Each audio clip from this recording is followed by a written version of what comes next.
The Constitution in South Africa, passed in 1996, is largely based on British institutions. So you've got a bicameral legislature, you've got a constitutional court, so that's an exception. But much of it is based on British institutions. You've got a geographical distribution of the executive, of the entire government, I should say. The executive is based in Pretoria, right outside of Johannesburg. The legislature is based in Cape Town, and the judiciary is actually based in a town called Bloemfontein. Probably Bloemfontein. I've never been there, but I've been to Pretoria and Cape Town. The judicial system is an interesting one. It's a mixed legal system, but it's largely based on common law. There are elements of indigenous and Dutch law thrown in there as well. Again, think of the role of legacy. Constitutional Court is composed of 11 members who serve 12-year terms, and they're appointed by the president. They can declare an act of parliament null and void if it conflicts with the Constitution. Usually cases come to them through the court system. So they go to the High Court first. Sometimes they're referred directly by parliamentarians or even anyone.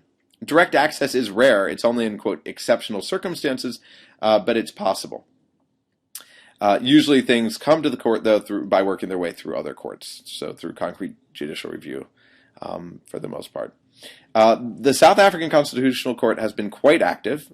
They, for example, forced the government to provide AIDS treatment back in 2002 when President Thabo Mbeki resisted this. They're also the Supreme Court of Appeal. I'm sorry, there is also a Supreme Court of Appeal, which is the court of last instance. I've got a whole special thing about Jacob Zuma, who is currently the president. Hopefully he's still the president if you're watching this. Otherwise, this will be updated. There'll be a sort of updated slide towards the end. But as of now, as of recording, he is the president. And his case really highlights the tainting of the judiciary. That's why I want to bring it up. So the first thing he was charged with in 2005 was rape. This is a trial that divided the ANC and the South African Communist Party. He was acquitted in 2006. Which left a bad taste in a lot of people's mouths. They felt that the trial was unfair, but also for another reason. Supposedly, he says that the sex was consensual, but this is going on where you've got a huge problem of rape in South Africa. And if you're interested in domestic violence, you can look that up, and it's been a major issue in South Africa. Also, another problem was that Zuma had been head of South Africa's anti-AIDS offensive, and he knowingly had sex with an HIV-positive woman without using a condom, saying that he took a shower afterwards. And so there are lots of reasons that this, that's 3 reasons right there why this left distaste in people's mouths. But again, one of them was the fact that it showed this sort of tainting of the judiciary. He got away with it because... Okay. And then in 2005, he was also charged with corruption. So he was fired from his deputy presidential position. And as a result of this, many people thought this was the corruption trial was just a personal rift between him and the president. The president was going after this. It was politicization of justice. The trial was actually dismissed on procedural grounds. Not that he was acquitted in 2006. But then President Mbeki reinstates the trial again. It's a case that goes before the Constitutional Court and the Supreme Court of Appeal. And there were accusations again that this was purely political. And then, just to top it off, charges were dropped in April of 2009 in the run-up to elections when Jacob Zuma was expected to become the president of the country. And so, again, accusations that this was politicized. So, big problems, politicization of justice. So now we can go into, I love this picture, we can go into the executive. The president this is a really interesting system where the president's actually elected indirectly through the National Assembly, so directly by the National Assembly, but people vote for their legislators, and then their legislators decide who's going to be the president. So sort of like a prime minister, but different because he's got different powers. So it's clear that if you're voting for this party, the African National Congress, for example, in parliamentary elections, the president's going to be the head of that party. Okay, and this last time it was Jacob Zuma. The president is the head of state and the head of government, so combination like in a standard presidential system. The president can call for national referenda. The president can dissolve parliament and call for new elections, as long as he has the support of the lower house, a majority of the lower house. And it's been at least 3 years since last elections. The president can only be removed by the legislature for violating a law. But in practice, the president can be removed in other ways. For example, Thabo Mbeki was squeezed out by his own political party after suggestions from a judge that Mbeki may have had an improper role in bringing corruption charges against Zuma. So he was squeezed out by the party. The pictures that you see here, this is Nelson Mandela. He led the African National Congress, very charismatic leader, very strong leader. He's the one who unified the state, these various nations within the state. Many people say thanks to him there was very little violence with the end of apartheid. White South Africans didn't flee, and if they had fled, you would have been talking about serious economic problems because they controlled the economy. So this is him. His deputy, Thabo Mbeki, then goes on to become president. Highly controversial. He pursues various neoliberal reforms we'll talk about later. He becomes really despised in a lot of circles. And so again, he's squeezed out of the ANC and he resigns. And then here you've got Thabo Mbeki, and this is really a picture-perfect sort of picture because Mandela looks stately, Thabo Mbeki looks exasperated, and Jacob Zuma looks pissed off. And given all the stuff he's been through, he is. And he's a populist, and he came to power promising great stuff for the workers. And then, of course, the institutions made him moderate, and he hasn't done a lot of the sort of left-wing stuff that he promised. And now he's not very popular at all. So on we go to the legislature.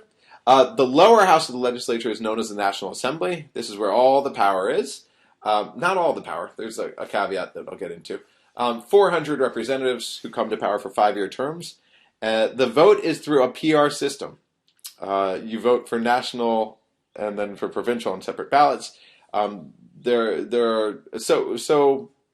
you vote for the party, and the party has its own list. Standard PR system. The legislators there can remove the president, as I mentioned, for violating a law. They can pass legislation. They can approve the national budget. They can also grill government officials. Now, the upper house is called the National Council of Provinces. So there are 90 of them, and there are 9 provinces. So each province gets 10 members. They're indirectly elected. So each provincial legislature nominates a delegation of 10 members to this National Council of Provinces. And this automatically includes the premier of that, so that the head of that province.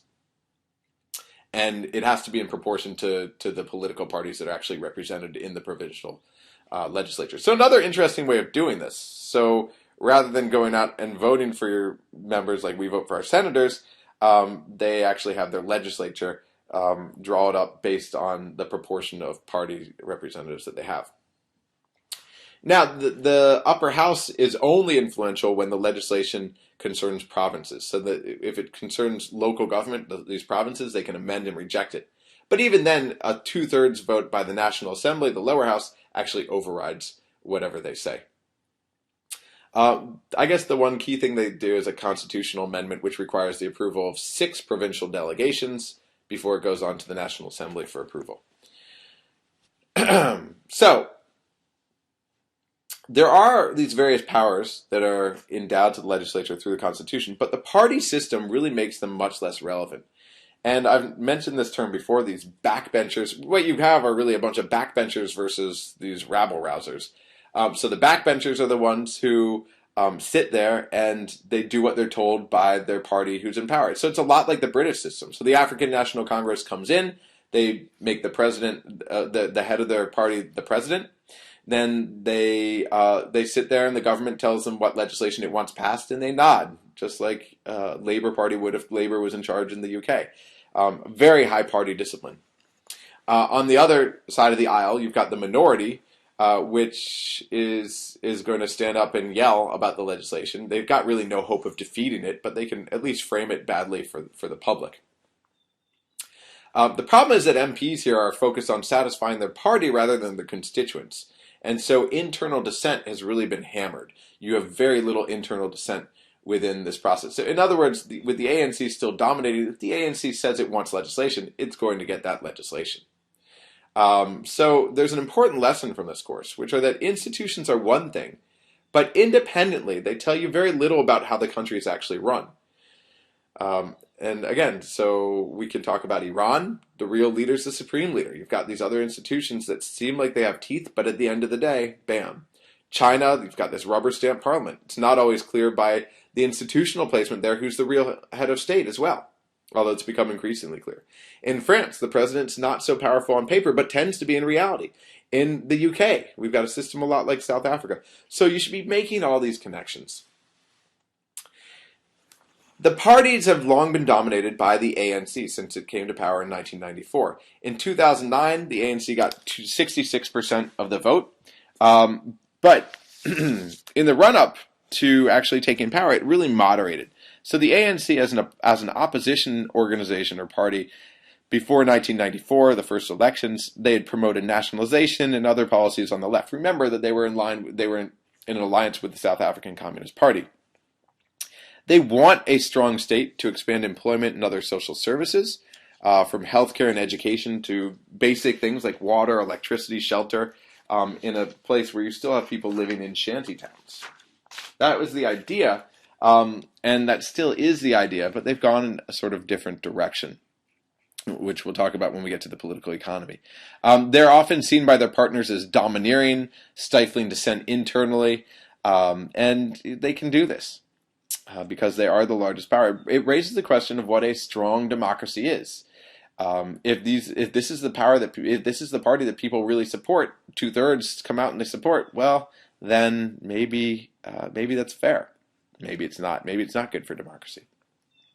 Now, in the run-up to the 2009 elections, the ANC actually fragmented over this split that I've mentioned between Thabo Mbeki and Jacob Zuma. And so you had Thabo Mbeki's people, his supporters, coming out and creating a rival party known as the Congress of the People, which was named after the Congress in 1955, where they adopted this Freedom Charter, which was the sort of ANC's constitution. So this Congress of the People tries to take away votes from the ANC, and all they get is 7% of the votes. The big difference is a question of top-down leadership. Populism with Jacob Zuma and the current African National Congress, neoliberalism with the Congress of the People and Thabo Mbeki, who was in a sense deposed by his party. Their main rivals have been the Democratic Alliance, which in 2009 got 16.6% of the vote. This is a party that's mostly supported by whites and coloreds. It's based on this old party known as the Progressive Federal Party, which was a very weak sort of English-based opposition to the National Party, so this sort of liberal. They're very liberal in terms of wanting a smaller role of government, so smaller role of the state in the economy, etc. And then I've got down here the Inkatha Freedom Party, because they were a strong party at first, but really they had aligned themselves with the National Party during apartheid, as odd as it might seem. This is a Zulu-based party, but they were co-opted by the National Party, and so they were perfectly happy with apartheid, and they were nervous about apartheid's ending, oddly enough.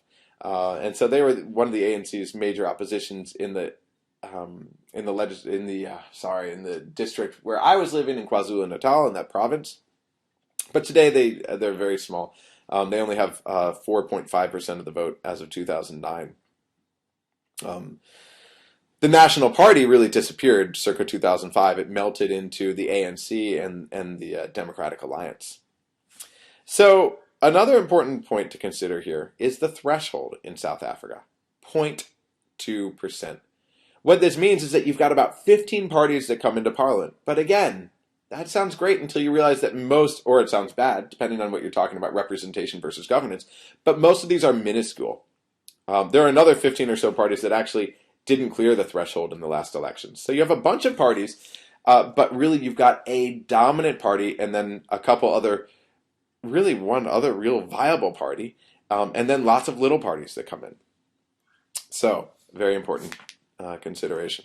So I will take us in one more slide because I've got civil society and economy to cover. So we'll stop here.